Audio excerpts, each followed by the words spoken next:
Tonight on Connecticut's news station, a big thank you to first responders from the people of Oxford, one of the hardest hit communities. We have team coverage of the continuing cleanup tonight. And on top of everything else, an alert went out today for 5 towns to conserve water. We'll break down what households in Bethel, Oxford, Beacon Falls, Seymour, and Newtown need to know. Now at 10, this is Fox 61, Connecticut's news station.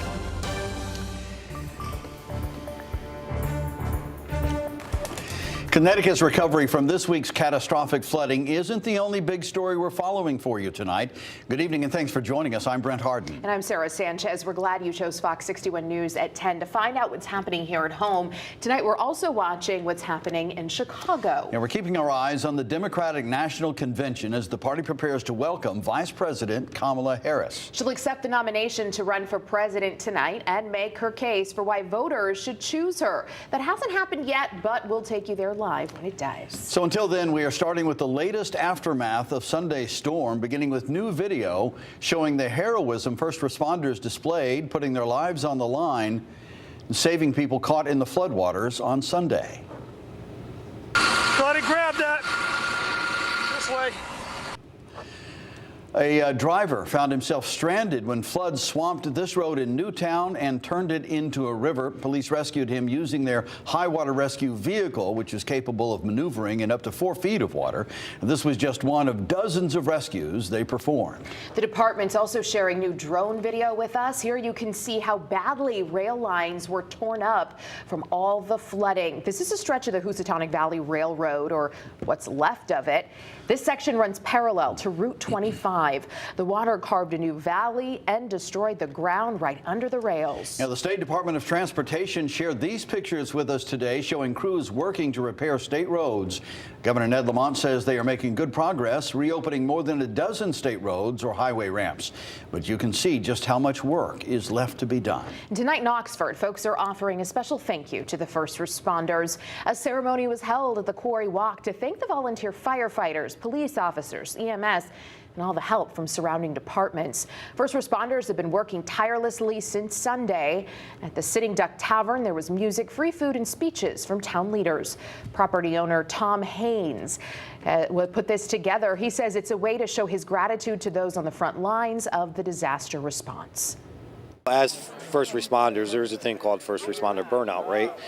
So we need something to kind of pick us up. So this is what he realized. This is what he's doing. This is terrific. Many first responders and community members from neighboring towns were there. Fox 61's Kaylee Collins now has a closer look at how businesses in Oxford are faring. Well, there were plenty of businesses here in Oxford destroyed by Sunday's flooding, and for those left standing, it's still going to be a difficult road ahead. For now, they're getting used to their new normal.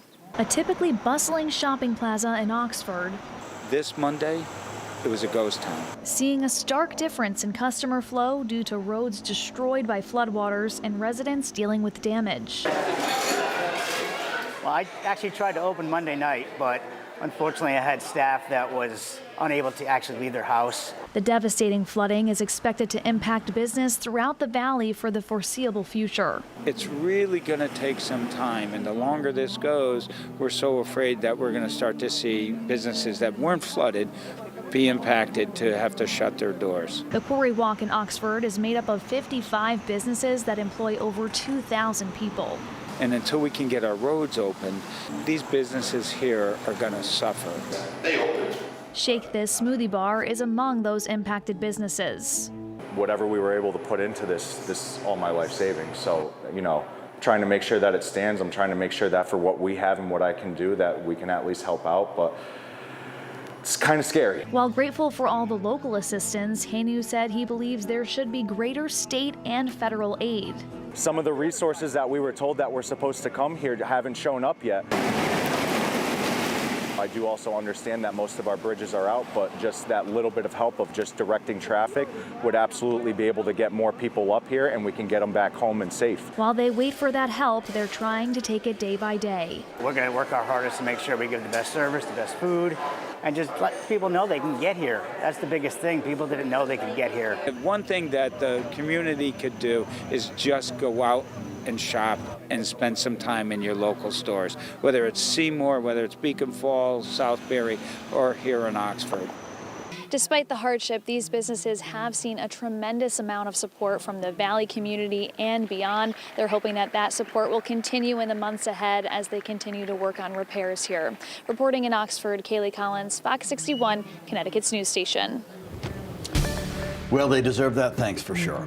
Another cool night on tap to keep the windows open, maybe give the AC a break. It's been nice, but change is in the air. Let's check in with Chief Meteorologist Rachel Schrank for a first look at the forecast. Rachel. Yeah, we still have a few more cool mornings ahead, but we also have some warmer afternoons, so it looks like August is back. Let's take a look at rainfall chances in the next 5 days, because I think for people that are cleaning up or people that are just waterlogged and wanting to see some sun, you're really going to like the forecast for the next several days. Friday, Saturday, Sunday, all dry. It's not until Sunday night and Monday that we start to bring in scattered showers and storms. Right now, we're looking at temperatures that are already dropping back into the 50s for Waterbury and Windham, mid-60s for the Hartford area, and overnight lows will drift back into the 50s tonight.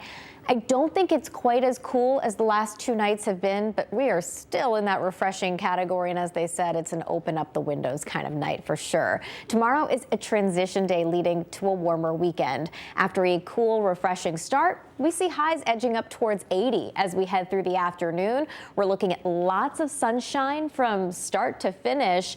And I think it's even warmer as we head into Saturday and Sunday. We'll take a look at your full forecast and the rain that follows the weekend coming up.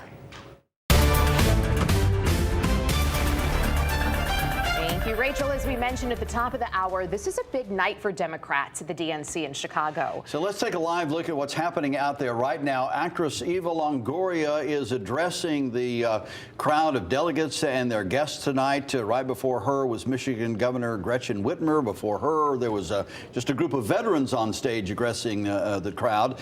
The delegates also enjoyed a performance by Pink tonight. They heard from Michigan Governor Gretchen Whitmer, as we mentioned, former Congresswoman Gabby Giffords, former Republican Congressman Adam Kinzinger, who served on the January 6th Congressional Committee, the Vice President's sister, Maya Harris, among other relatives. And also on stage at the DNC tonight, former Sandy Hook teacher Abby Clements of Danbury and other gun violence survivors.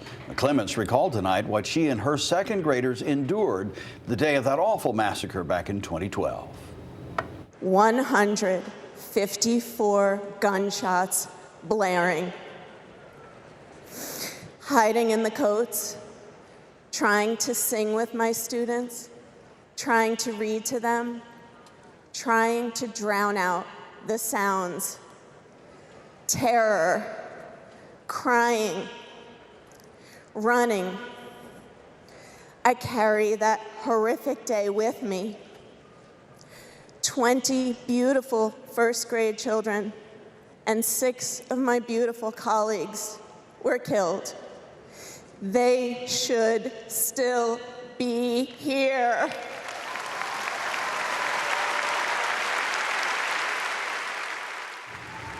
Well, that really brings it all back. Adam Kinzinger is taking the stage right now as we speak. He, as we said, is the former Republican congressman who served on the January 6th Investigative Committee. And Governor Roy Cooper of North Carolina is still slated to speak before the vice president takes the stage. And whenever that happens, we will take you there live. And remember, a live stream of Night 3 of the DNC is available right now on Fox 61 Plus. Look for the Watch Carousel at the bottom of your screen.